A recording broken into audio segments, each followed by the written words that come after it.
What's up, creative people? It's Jay Wells from Create Something Every Day. So today's video, we're going to tap into just doing things, just getting into it, getting your feet wet, and making sure that you study on your craft. Find people that you can kind of learn from. It's a lot of people that you can look things up and get some information and knowledge on different things, no matter what it is that you do. It was a time where when I first started taking photography, like landscape photography, these pictures was for me and me only. And now I can see things through a different lens because I want to try things. I want to add to landscape photography. I want to learn more about it. So whatever it is, like, just do it. Don't be scared to share it with friends and people on the outside that can help you strengthen some of the skills. You got to be able to take creative criticism because that comes with getting better. It all seems to boil down to learning how to, you know, move past a fail or something that feels like a roadblock or something that feel like didn't work, or maybe you didn't get the reception from whatever it is like you expected to make you want to keep going, but that shouldn't drive it. Like, it's so many different things and so many different ways people walk into a creative, you know, field. And I want people to understand that, yeah, you're going to probably fail a lot with a lot of ideas coming out of your head because you don't know certain things. Be willing to learn, be willing to listen, be able to take creative criticism because these are the things that's going to sharpen you up.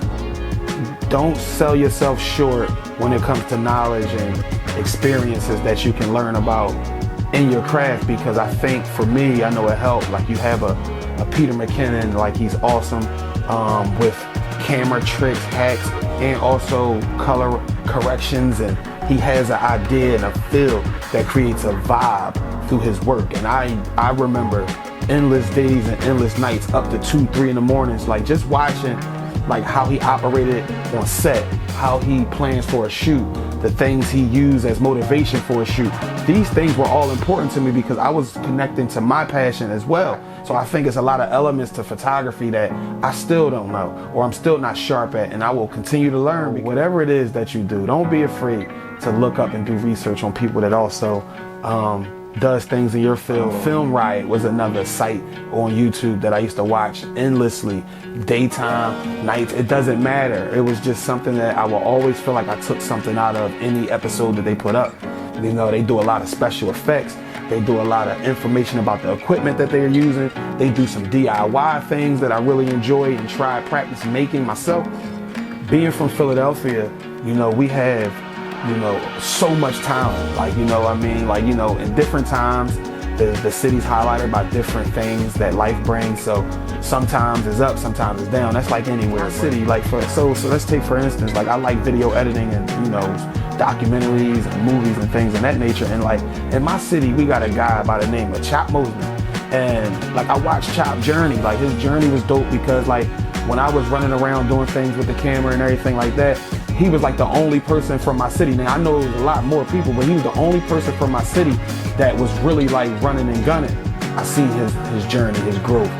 He has became a real good storyteller behind the camera. He has understood how to shoot different scenes from what a lot of people really started out seeing him do, like music videos. Like, he learned how to identify when to move the camera, when to add motion to these shots, and whether it's him operating the camera or directing someone to operate the camera. Like, I just think I seen the journey and the growth was amazing. Like, it is a lot of talented people here in Philadelphia, and I big my city up for that. You know what I mean? I'm proud to be a Philadelphian. So basically, just don't be afraid to get started in your creative journey of your own. Like, create your own mistakes, create your own failures to overcome so you can become better at your craft. One thing I can say is getting started may be the hardest part of the whole thing, because so many people are insecure about showing their work.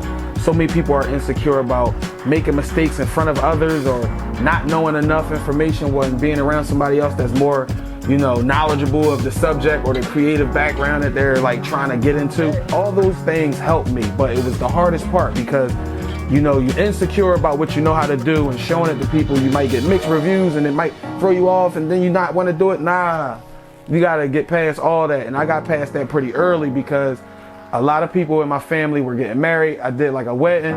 I enjoyed it. It was fun. I was around family. They enjoyed the photos, but I was like, workflow. I'm thinking workflow is like, that's not really for me.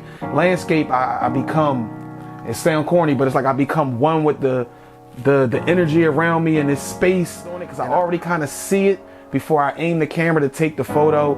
And like, I like that process better than, oh, is they coming in now? Are they cutting the cake? Or are they doing this? So like, I'm thankful for all the knowledge that I learned from doing wedding photography, for all family members and other clients that I had along the way, just building up, you know, the confidence to do different things in photography. So I'm thankful for that, but I also learned that that wasn't the type of photography that I fell in love with. Same thing for video, learning how to edit video, use the right lighting for certain scenes or certain videos, or, you know, just applying what I learned to what I already knew and trying to enhance my look. But the hardest part was just getting started and like moving past the part of caring what people gonna think, because like that's the most scariest thing, you know what I mean? You in the crib, you filming what you filming, you on a laptop or your computer, you editing, you watching it back a million times, like this is kind of cool, like I did this. And it's like maybe like, you know, your folks walking the room, your brother, sister, kids, somebody see what you did and they like, oh, what's that? That's kind of decent. That's that stamp of approval. So most people use that and be like, all right, now I'm ready. It's like sometimes you might get the reception like, hey, what's that? That's kind of, you know, that's whack. That's corny, like that ain't it. You might get that, but that can't stop you from wanting to learn more to get better.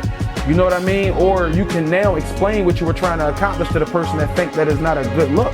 It's like, yo, this is what I was going for, you know what I mean? Even if you're salty inside, because you will be salty, but you got to learn how to like take the creative criticism and use it as a tool. Don't be scared to get started. Make sure you subscribe, make sure you liking, and make sure you're checking in. Hit the bell so you're notified whenever we drop a new video.